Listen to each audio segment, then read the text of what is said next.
खुद इरशाद भी फरमाते हैं मेरी मिल्लत इब्राहीमी ही है। और अल्लाह रब्बुल इज़्ज़त ने सय्यदना इब्राहीम अलैहिस्सलाम को कुरान पाक के अंदर हनीफ का लक़ब अता फरमाया। हनीफ कहते हैं कि सारी कायनात से कट कर बिल्कुल एक हालत अल्लाह रब्बुल इज़्ज़त की ज़ात के ऊपर ही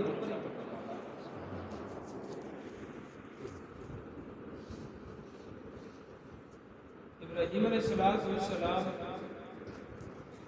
अल्लाह रब्बुल इज़्ज़त ने दूसरी खुसूसियत ये अता फरमाई कि आपको अल्लाह रब्बुल इज़्ज़त ने अपना खलील बनाया। इत्तख़ज़ल्लाहु इब्राहीमा खलीला। चुनांचे इस बारे में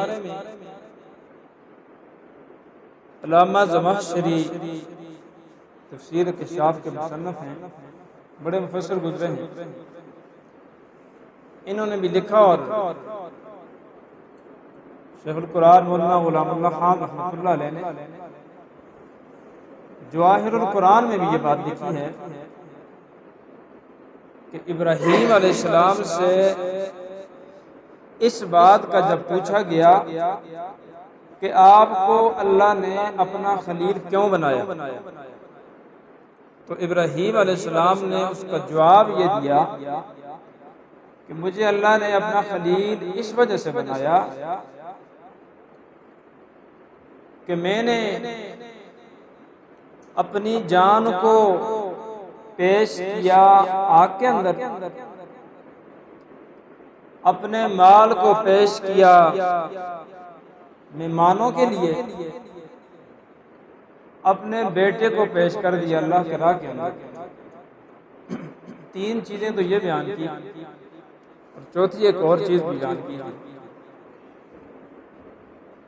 अब सबसे पहली बात इब्राहीम अलैहिस्सलाम की कि आपने आग के अंदर अपने आप को पेश किया और इब्राहीम, इसको मैं बाद में जान करता हूँ, इब्राहीम अलैहिस्सलाम इतने उलुल आज़म और अज़ीम पैगम्बर हैं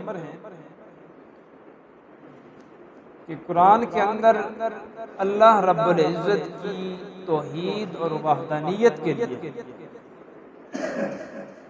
इनका बड़ा प्यारा और खूबसूरत अंदाज है,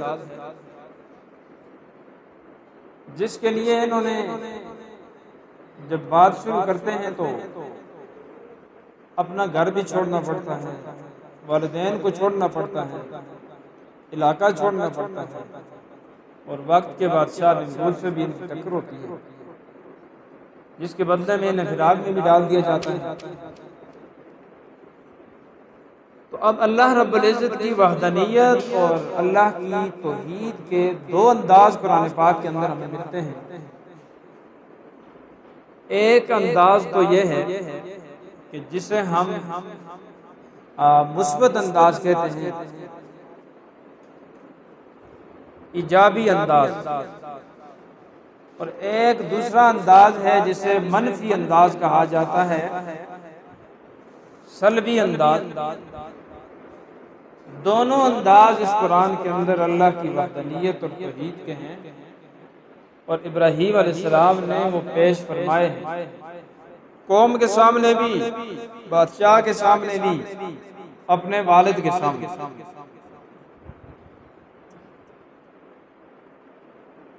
और आपने सुना होगा कि ये जो मुस्बत अंदाज है अल्लाह की तौहीद और वहदानियत का, तो इसको उस वक्त भी लोग बयान किया करते थे, उसके बाद फिर भी किया और आज भी कर रहे हैं। मिसाल के तौर पर अल्लाह की ज़ात हमारी खालिक है, अल्लाह के अलावा तो कोई खालिक ज़ात नहीं। अल्लाह हमारी राज़िक ज़ात है, मालिक है। ये सारी जो सिफात हैं तो सुनते सुनाते रहते हम लोग, ये अंदाज है मुस्बत अल्लाह की तौहीद का।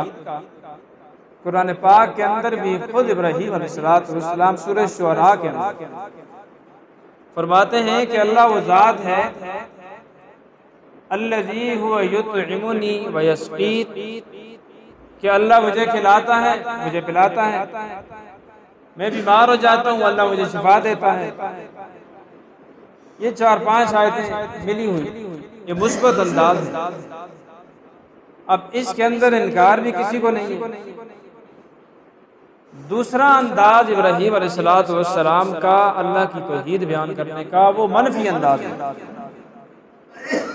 और उसी उन्हीं आयात में से मैंने एक आयत आपके सामने जो तिलावत की खुतबा के अंदर कि अल्लाह रब्बुल इज़्ज़त नबी करीम सल्लल्लाहु तआला अलैहि वसल्लम को फरमाते हैं, मेरे पाक पैगंबर वज़कुर फिल किताब इब्राहीम, मेरा ये इब्राहीम इतना अजीम पैगंबर है कि आप इसे याद करें जरा किताब में। इन्नहु कान सिद्दीक़न नबिय्या, कि इब्राहीम अलैहिस्सलाम ये सिद्दीक भी हैं और नबी भी हैं। सिद्दीक उसे कहते हैं कि जिसने कभी भी झूठ न बोला। सिद्दीक उसे कहते हैं जिसने कभी भी झूठ न बोला। इसी तरह सैयदना सिद्दीक अकबर रज़ियल्लाहु ताला अन्हु, उनका जो लक़ब सिद्दीक है तो बिल्कुल यही माना उधर भी है। सादक कहते हैं और सच्चे को कहते हैं। सिद्दीक भी सच्चा ही होता है, लेकिन ग्रामर के अंदर ये जो सीगा इस्तेमाल होता है सिद्दीक का, तो मुबालगे का सीगा इसे कहते हैं कि कभी भी उसने झूठ ना बोला हो, हमेशा सच ही हो। तो अल्लाह ने सिफ्त बयान की कि मेरा इब्राहीम पैगंबर जिसे आप याद करें किताब में, उसका तज़किरा करें, तो वो कौन सा है, उसकी सिफात क्या है। पहली सिफ्त ये है कि वो सिद्दीक है, मेरा नबी भी है। तो यही इब्राहीम अलैहिस्सलाम इसी रुकू के अंदर फिर अल्लाह की वहदानियत और तौहीद की जब दावत देते हैं तो अपने बाप को समझाते हैं। इस क़ाल अली अबीही या अबती लिमा ताबुदु मा ला यस्माउ वला युबसिरु वला युगनी अन्का शैया। मैंने अर्ज किया कि मनफी अंदाज अपने बाप से कहते हैं कि मेरे अब्बा जान, यहाँ प्यारा लफ्ज़ इस्तेमाल किया इब्राहीम अलैहिस्सलाम ने अपने बाप के लिए, पूरे अदब को सामने रखते हुए, पूरे अदब को। अबी भी नहीं कहते, अबू अब्बा नहीं कहते, बल्कि या बते अरबी के अंदर, यानी तमाम अदब के पहलू इसके अंदर आ जाते हैं। बदतमीजी भी नहीं कर रहे हैं उनके साथ। हालांकि आप सबको इल्म है इस बात का कि एक तो बुत के सामने सजदा करना होता है और एक उससे भी अगला दर्जा बुत तराशना होता है, बना के फिर लोगों के सामने पेश किया जाना, फिर लोग उसकी इबादत करें, बनाने वाला भी करे, ये अगला दर्जा होता है। तो इब्राहीम अलैहिस्सलाम की पोजीशन ये है, लेकिन फिर भी बेटा इब्राहीम के बाप की पोजीशन ये है, लेकिन बेटा इब्राहीम अलैहिस्सलाम फिर भी उस अदब का ख्याल रखते हुए अपने वालिद का, तो इंतहाई एहतराम के साथ उनसे ये बात समझाने की कोशिश करते हैं कि या बती लिमा ताबुदु मा ला यस्मा, कि मेरे अब्बा जान आप क्यों उनकी इबादत करते हैं कि जो सुनते नहीं हैं, वला युबसिर, और देखते नहीं हैं, वला युगनी अन्का शैया, और ना ही तुझसे कोई नुकसान से तुझे बचा सकते हैं। यानी 3 सिफ्तें एक माबूद जात के अंदर और इलाह के अंदर 3 सिफ्तें होनी चाहिए कि माबूद वो हो कि जो सुनता भी हो, देखता भी हो, और बंदे के ऊपर हर चीज के ऊपर कदीर भी हो, कादर भी हो। और ये सिफ्तें सिर्फ अल्लाह ही की जात के अंदर हैं, बाकी किसी के अंदर नहीं है। इन्न रब्बी लसमीउद दुआ, ये दुआएं और पुकारें हर वक्त, हर जगह से, हर अंदाज के अंदर सुनने वाली जात सिर्फ अल्लाह की। समी जात और बसीर, ये जात भी सिर्फ अल्लाह ही की है। और तीसरी चीज जो कदीर है तो ये भी सिर्फ अल्लाह ही की जात है, इसके अलावा कोई नहीं है। क्यों? और कदीर कितनी कदीर है, कितनी कादिर जात है। इन्नमा अमरुहु इज़ा अरादा शैअन अन यक़ूल लहू कुन फयकून। बस अगली बात करने की जरूरत ही नहीं, अल्लाह की जात को कुन फयकून फिर हो जाता है। और मैं अक्सर ये अर्ज भी करता हूँ कि ये कुन का लफ्ज भी मेरे आपके समझाने के लिए अल्लाह को इसकी भी जरूरत नहीं, ये कुन की भी जरूरत नहीं है कहने की। तो इतनी कदीर जात है। तो अब जिसके अंदर ये सिफतें मौजूद हों, समी भी हो, बसीर भी हो और कदीर भी हो, तो मेरे अब्बा जान उसकी इबादत की जाए। माबूद वो होना चाहिए, इलाह वो होना चाहिए, ना ये कि जिनको आपने तराश तराश के बनाया हुआ है, जिनको सजदे कर रहे हैं और कौम सजदा कर रही है और बादशाह भी सजदा कर रहे हैं निमरूद, तो इनके अंदर ये सिफतें हैं कि नहीं है? तो उनके अंदर तो ये सिफतें नहीं थी। तो अब इब्राहीम अलैहिस्सलाम ने जब वो दूसरा मुस्बत पहलू मैंने अर्ज किया पहले वो बयान किया तो सब ने कहा भाई ठीक है आपने। और उस पहलू को उस वक्त भी माना था मुशरिकीन ने, और फिर नबी अलैहिस्सलाम के दौर के अंदर जो मुशरिकीन थे उस पहलू को वो भी मानते थे। वो भी कहते थे कि ये जमीन और आसमान को पैदा करने वाली जात अल्लाह ही की है। फरमाया ना अल्लाह रब्बुल इज्जत ने, कुल नबी अलैहिस्सलाम आप इनसे पूछिए कि जमीन और आसमान का रब कौन है, जो जमीन और आसमान के अंदर है उनका रब कौन है। तो कई दफा इन आयात के अंदर उनका जवाब यही आएगा कि सयक़ूलून अल्लाह सयक़ूलून अल्लाह, कि अल्लाह ही की जात है इन सब चीज़ों की मालिक, रुबूबियत की हकदार। इसके अंदर इख्तिलाफ नहीं है। उस वक्त मुशरिकीन को भी नहीं था और नबी अलैहिस्सलाम के दौर के अंदर भी मुशरिकीन को नहीं था। यानी यूं समझें कि इस तौहीद को अबू जहल भी मानता था, मक्का के सारे मुशरिक मानते थे। इख्तिलाफ किस तौहीद में था कि जब नबी अलैहिस्सलाम उन्हें ये समझाते थे कि जो हाजतें आप इनसे मांगते हो, इनके सामने जो आप गिड़गिड़ा के दुआएं मांगते हो, ये आपकी हाजतें पूरी नहीं कर सकते। इस बात से उनका इख्तिलाफ शुरू हो जाता था। वो कहते थे नहीं, ये हमारी हाजतें जरूर यूं नहीं है। दो आयात कुरान पाक के अंदर और भी हैं, आती हैं कि जब नबी अलैहिस्सलाम ने फरमाया कि जब है नहीं, आप खालिक भी मान रहे हो, मालिक भी मान रहे हो, फिर क्यों, किस वजह से आप इनकी बातें करते हो, इनके सामने झुकते हो, इनकी मनते मनोते नजरें न्याजें आप पेश करते हो, चढ़ावे चढ़ते हो, ये किस वजह से? तो वो कहा करते थे कि हा उलाए इंदल्लाह शुफाउना, कहते थे कि हाँ मैंने अपना खालिक मालिक और रब तो नहीं मानते। ये मक्के के मुशरिक कहते थे, कुरान की आयतें हैं, हमें अपना रब खालिक मालिक नहीं मानते बल्कि ये हमारे सिफारिशी बन जाएंगे। सादे लफ्जों में क्या मतलब हुआ इसका कि जो मैंने पीछे जुमे में भी कहा था कि जिस तरह हमारा ज़हन होता है कि अल्लाह हमारी फिर सुनता नहीं तो इनकी मोड़ता नहीं, हम अक्सर कह देते हैं। तो यही अंदाज था मक्का के मुशरिकीन का। उन्होंने कहा नबी अलैहिस्सलाम को, कुरान की आयत है वाज़े कि हम इन्हें रब नहीं मानते बल्कि रब के हाँ इन्हें सिफारशी मानते हैं। हम अपना ये अल्लाह के हाँ हमारी सिफारिशें करेंगे फिर।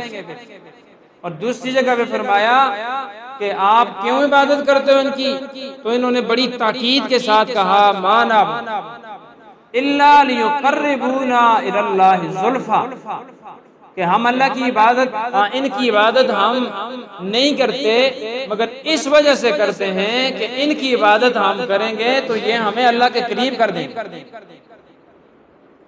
तो यह नुक्ता था जिसके ऊपर फिर मुशरिकीन का इख्तिलाफ नबी अलैहिस्सलाम से भी हुआ। तो कुरान पाक के अंदर दो पहलू अल्लाह की तौहीद और वहदानियत के मिलते हैं, एक मुस्बत है दूसरा मनफी है। मुस्बत के अंदर किसी को इख्तिलाफ न था न है न फिर भी होगा, और मनफी के अंदर पहले भी इख्तिलाफ था, फिर नबी अलैहिस्सलाम के दौर के अंदर भी हुआ और फिर आज भी हो रहा है। कलमा गो मुसलमान भी कर रहे हैं इस तरह। अल्लाह हमारी इससे हिफाजत करे। इब्राहीम अलैहिस्सलाम की सीरत का एक ये निकरा हुआ पहलू है। इसको बड़ा कुरान ने बयान किया है। तो अल्लाह रब्बुल इज़्ज़त ने इब्राहीम अलैहिस्सलाम को अपना खलील बनाया। तो पूछा गया क्यों अल्लाह ने आपको अपना खलील बनाया, तो जवाब क्या दिया था, मैंने वाला भी बयान किया। उसके अंदर क्या जवाब लिखा उन्होंने कि इब्राहीम अलैहिस्सलाम फरमाते हैं मैंने अपने आप को आग के अंदर अल्लाह की रजा के लिए पेश कर दिया। और फिर किस तरह पेश किया, सारी कायनात से हटकर। ये इब्राहीम अलैहिस्सलाम की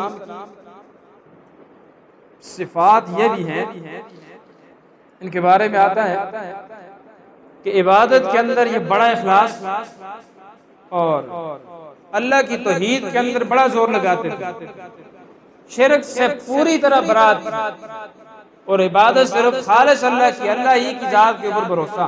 ये सिफात कुरान बयान करते हैं तो सब अंबिया के अंदर। तो आग के अंदर जब पेश किया इनको, कितनी गर्मी और कितनी सख्त आग महीनों तक जलती रही। रिवायत के अंदर आता है कि पता नहीं कई हजार फुट बुलंदी के ऊपर परिंदा अगर जाता ना तो वो उस आग के तपश की वजह से गिर के वो जल जाता। यानी इतनी आग उन्होंने जलाई थी इब्राहीम अलैहिस्सलाम। तो इब्राहीम अलैहिस्सलाम को जब उस आग के अंदर फेंका जाने लगा तो जिस्म को नंगा करके फेंका गया। यानी इब्राहीम अलैहिस्सलाम की कुर्बानी आप देखें, अल्लाह की तौहीद की खातिर, वहदानियत की खातिर, बाप तो छोड़ दिया, घर छोड़ दिया, इलाका छोड़ दिया, माल कुर्बान कर दिया, सब कुछ, बेटा कुर्बान कर दिया, उसको मैं फिर अगले जुम्मे बयान भी करूंगा। सब कुछ कर दिया, हत्ता के जिस्म के जो कपड़े थे वो भी अल्लाह की रजा के लिए निकले उनके जिस्म से। हज़रत आयशा रज़ियल्लाहु ताला अन्हा फरमाती हैं कि नबी अलैहिस्सलाम ने इरशाद फरमाया कि कल मैदान महशर के अंदर जब लोग उठेंगे अपनी कब्रों से जमा होंगे तो सारे बरहना होंगे, जिस्म नंगे होंगे। तो हज़रत आयशा फरमाती या रसूलल्लाह एक दूसरे को देखेंगे तो शर्माएंगे नहीं। नबी अलैहिस्सलाम ने फरमाया वो मौका आयशा ऐसा होगा कि एक दूसरे को देखता ही नहीं होगा, नफ्सा नफ्सी का आलम होगा। इब्राहीम अलैहिस्सलाम, जो नुक्ता मैं बताना चाहता था, इब्राहीम अलैहिस्सलाम वो अजीम इंसान हैं, अजीम पैगंबर हैं कि जिनको अल्लाह रब्बुल इज़्ज़त उस वक्त सारे लोग जिस्म से नंगे होंगे, अल्लाह जन्नत का लिबास बनाएंगे। सारी कायनात के अंदर सिर्फ इब्राहीम अलैहिस्सलाम जन्नत का लिबास पहनाया जाएगा। किस वजह से कि अल्लाह की रजा के लिए उन्होंने बाकी तो सब कुछ कुर्बान किया, जिस्म का लिबास भी दुनिया के अंदर कुर्बान हुआ और फिर उनको आग के अंदर फेंक दिया। अब आग के अंदर बंदा जाए, आजकल गर्मी हम परेशान है, कितनी गर्मी होगी, परेशान होते होंगे। सारे फरिश्तों के सरदार जिब्रील अलैहिस्सलाम इब्राहीम अलैहिस्सलाम के पास आते हैं और आके अर्ज करते हैं इब्राहीम कोई हाजत हो, कोई तकाज़ा हो आपका, मैं हाजिर हूँ। इब्राहीम अलैहिस्सलाम को अल्लाह ने वैसे तो नहीं ना कहा हनीफा कि आप कितने हनीफ हैं, बाकी किसी के ऊपर यानी ज़हन ही नहीं जाता उनका तवक्कुल और भरोसा अल्लाह की जात के ऊपर। उन्होंने कहा जिब्रील हाजतें तो बड़ी हैं लेकिन तेरी कोई हाजत नहीं आज नहीं। लोग कहते हैं ना डूबते को तिनके का सहारा, इब्राहीम अलैहिस्सलाम का अंदाज क्या है, वो कहते हैं कि आप तेरी मुझे जरूरत नहीं है, मैं जिसके लिए आग में जा रहा हूँ ना वो मुझे देख भी रहा है, सुन भी रहा है, सब कुछ वो मेरा कर देगा जो करना हुआ। फिर इब्राहीम अलैहिस्सलाम से जिब्रील वापस आते हैं, आग में फेंक दिया जाता है। जब आग के अंदर अरसा गुजरता है, अल्लाह का ऐलान था कुन्ना या नार कूनी बरदन व सलामन अला इब्राहीम, हमने आग को हुक्म दिया कि आग सलामती वाली हो जा और ठंडी हो जा, इतनी ठंडी भी ना होना कि तकलीफ हो जाए, सलामती वाली हो जाए। इब्राहीम अलैहिस्सलाम उसके अंदर वक्त गुजार के जब निकलते हैं, फिर पूछा गया इब्राहीम अलैहिस्सलाम जिंदगी के अंदर सबसे बेहतरीन अयाम कौन से हैं, तो इब्राहीम अलैहिस्सलाम ने जवाब दिया था कि सबसे जो खुशगवार और अच्छे दिन मेरे गुजरे उस आग के अंदर जो ये अल्लाह की अता से होता है। तो आग के अंदर आपको पेश किया गया, किसके लिए पेश किया गया, अल्लाह की तौहीद और वहदानियत की वजह से पेश किया गया। वक्त के बादशाह ने, आपने वक्त के बादशाह के सामने आज हम अपनी महफिल में अपनी जगह पे कई मर्तबा कर लेते हैं बात, कोई ऐसा मैदान हो अल्लाह हिम्मत दे सबको, उसमें हम जरा झिझक भी जाते हैं, पता नहीं इधर करेंगे बात क्या हो जाएगा, दीन की बात की कई मर्तबा कमजोरी में आ जाती है, अल्लाह हमारी हिफाजत फरमाए। तो इब्राहीम अलैहिस्सलाम घर में कौम के सामने, हत्ता बादशाह के सामने भी वही बात जो घर में, जब अल्लाह की जात के ऊपर एतमाद और भरोसा हो और इस दीन इस्लाम के साथ बंदे की मुखलस हो बंदा, तो फिर बंदा सच बात ही करता है हर मैदान में। तो इब्राहीम अलैहिस्सलाम ने दूसरी सिफ्त क्या है, किस वजह से अल्लाह ने आपको अपना खलील बनाया, तो फरमाया कि मैंने अपने माल को कुर्बान कर दिया मेहमानों के लिए। ये खास सिफ्त है इब्राहीम अलैहिस्सलाम। मैं मुख्तसर एक बात अर्ज कर देता हूँ। इब्राहीम अलैहिस्सलाम मेहमानों के मेहमान नवाजी इतनी किया करते थे कि एक मेहमान आता तो उसके लिए एक दुमा ज़बह करते। अल्लाह रब्बुल इज़्ज़त से की तरफ से फिर वही होती है इब्राहीम अलैहिस्सलाम, मेहमानों का हक अभी अदा नहीं हो रहा। फिर जब मेहमान आते तो इब्राहीम अलैहिस्सलाम ने उस दुम्बे को छोड़ के एक मेहमान की खातिर गाय ज़बह करनी शुरू कर दी। मेहमान नवाज है, अल्लाह ने मेहमान नवाज कहा कुरान में, ना हुआ जी। फिर अल्लाह की तरफ से ऐलान हुआ अभी भी मेहमान नवाजी का हक अदा नहीं हुआ। अब इब्राहीम अलैहिस्सलाम ने एक मेहमान के लिए ऊँट ज़बह करना शुरू कर दिया। 4 मेहमान आए तो 4 ऊँट ज़बह करते, जो खा लिया बाकी होते इस्तेमाल। फिर अल्लाह की तरफ से ऐलान होता है इब्राहीम अभी भी मेहमान नवाजी का हक अदा नहीं हुआ। कुछ वक्त गुजर जाता है, सोच जाती है कि क्या है, अब इससे जानवर तो बड़ा कोई है नहीं खुशकी के ऊपर, ऊँट से बड़ा खुशकी के ऊपर कोई जानवर नहीं, ऊँट से बड़ा हलाल जानवर नीचे वाली जमीन में है। एक मरतबा बात कर रहा था तो एक बंदे ने कहा कि नहीं जी है इससे बड़ा। मैंने कहा कहते मछली, मैंने कहा खुशकी के ऊपर नहीं, वो पानी के अंदर, खुशकी के ऊपर ऊँट से बड़ा हलाल जानवर नहीं है। तो बहरहाल फिर वो शुरू कर दिया, वो भी करते गए। फिर अल्लाह की तरफ से ऐलान हुआ कि इब्राहीम यूं नहीं। तो इब्राहीम अलैहिस्सलाम के दिल के अंदर ये बात आई कि ये जो मैं खिदमत तो कर रहा हूँ मेहमानों की, मेहमान नवाजी हो रही है, इतना खर्च कर रहा हूँ, लेकिन ये करता मैं अपने खादमों से, नौकरों से कराता हूँ। उसके बाद आपने मेहमानों के अपने हाथ से खिदमत करना शुरू कर दी। अब अल्लाह रब्बुल इज़्ज़त ने ऐलान किया कि आप मेहमान नवाजी का हक अदा होगा। हम भी आज मेहमान नवाजी करते होंगे ना, कई मरतबा करते हैं। आपने चाय पीनी है, उस शर्म से कह देते बंदा नहीं पीनी, रोटी खाओगे बस जी जज़ाक अल्लाह। यानी ये अंदाज नहीं है किसी को रोटी चाय पानी का। मैं जरा बीच में बात करता हूँ, किसी को खिलाना पिलाना अल्लाह की रज़ा के लिए मेहमान नवाजी करना हम सीखें, करते भी हैं तो करनी चाहिए, दिल तंग नहीं होना चाहिए इससे। जो बुजुर्ग हज़रात गुजरे हैं, बड़े बड़े लोगों के वाक़यात हैं, जिस दिन उनके घर कोई दस्तरखान पे खाने के लिए हाजिर ना हो मेहमान, तो वो परेशान हो जाते, अल्लाह से दुआएं करते, या अल्लाह आज मुझसे क्या कमी हुई कि मेरे यहाँ कोई खाने के लिए मेहमान नहीं आए। यानी इन चीज़ों का भी ख्याल करना चाहिए। तो इब्राहीम अलैहिस्सलाम ने अपने माल को मेहमान नवाजी के अंदर खर्च कर दिया। और मैंने थोड़ी बात समझाने के लिए आपसे अर्ज़ भी कर दी, इब्राहीम अलैहिस्सलाम की सीरत बड़ी अजीब है, इंशाअल्लाह आगे मैं बयान करूंगा। तो अब कुर्बानी चूंकि हमने करनी होती है, वक्त करीब है, अब जानवर भी खरीदेंगे, तो याद रखें हर बंदे को अपने मन का पता है। मैं हमेशा ये हर ईद पे ये अर्ज करता हूँ, और फिर चूंकि इधर ही रहते हैं, हमें पता भी होता है कौन करता है कौन नहीं करता, सब देखते सुनते रहते हैं। तो जो बंदा साहिब निसाब हो, अल्लाह की जात से कोई छुप नहीं सकता, बंदा बंदे से छुप सकता है ना। फरीजा अल्लाह की तरफ से वाजिब है कुर्बानी, और हर बंदे के ऊपर वाजिब है जो साहिब निसाब हो, बीवी, शोर, वालिदैन, औलाद, यानी हर बंदे के ऊपर वाजिब है। यानी नमाज जिस तरह हम सब के ऊपर इलादा इलादा फर्ज है, इसी तरह कुर्बानी भी इलादा इलादा वाजिब है। उसके लिए निसाब है। निसाब क्या है, कितनी मालियत है, इस वजह से आगाह करता हूँ कि आप फिर हम टाइम में सोचेंगे कि हमारे पास अगर इतनी मालियत है तो हम कुर्बानी करें। इस वजह से ये अर्ज करता हूँ सिर्फ एक बात, निसाब उसका ये है 52.5 तोले चांदी की जो कीमत बनती है मुख्तसर, सोना ये चांदी ये तो अलग चीजें है ना। सोना अगर किसी के पास 7 तोले 7.5 तोले तो उसके ऊपर तो कोई चीज बाकी देखने की जरूरत ही नहीं है, कुर्बानी बस उसके ऊपर वाजिब है। ख्वाह वो जेवर की शक्ल में हो, इस तरह डेली की शक्ल में हो, किसी अंदाज में भी सोना हो।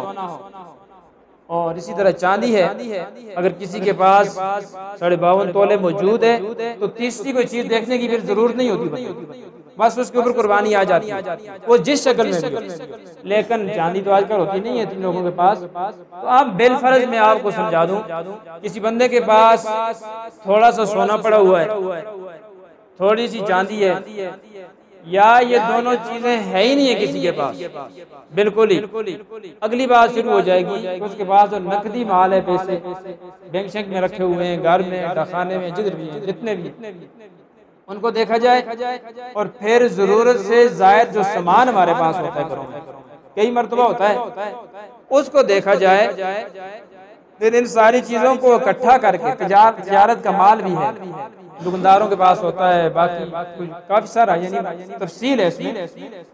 तो इन सारी चीजों को इकट्ठा करके मिला मिलू के आप ये देखें कि 52.5 तोले चांदी की जो कीमत बनती है इस वक्त, अगर उतनी मालियत को हम पहुंच जाते हैं तो कुर्बानी हमारे ऊपर वाजिब हो जाती है। तो उसकी मालियत अंदाज़तन, कल मैंने कोई हिसाब किया था, अंदाज़तन मेरे ख्याल में कोई 80, 81, 82 हज़ार रुपये बनती है, 81, 82 हज़ार रुपये बनती है इसकी मालियत। तो इतनी मिकदार जिस बंदे के पास भी हो उसके ऊपर कुर्बानी फिर वाजिब हो जाती है। अब ये हर बंदा सोचे कि क्या मेरे पास कितनी भैंसें बांधी हुई हैं, कितनी बकरियां रखी हुई हैं, कितना फना फना है, यानी लोग जान छुड़ाते हैं ना इन चीजों से। ये फरीज़ा है अल्लाह की तरफ से, ये कोई छोटी चीज नहीं है, इसके लिए वहीद बहुत सख्त है। नबी अलैहिस्सलाम ने फरमाया, दाऊद शरीफ की गालिबन रिवायत है, मन वजद साअतन फलम युदह फला यक़रबन मुसल्लान।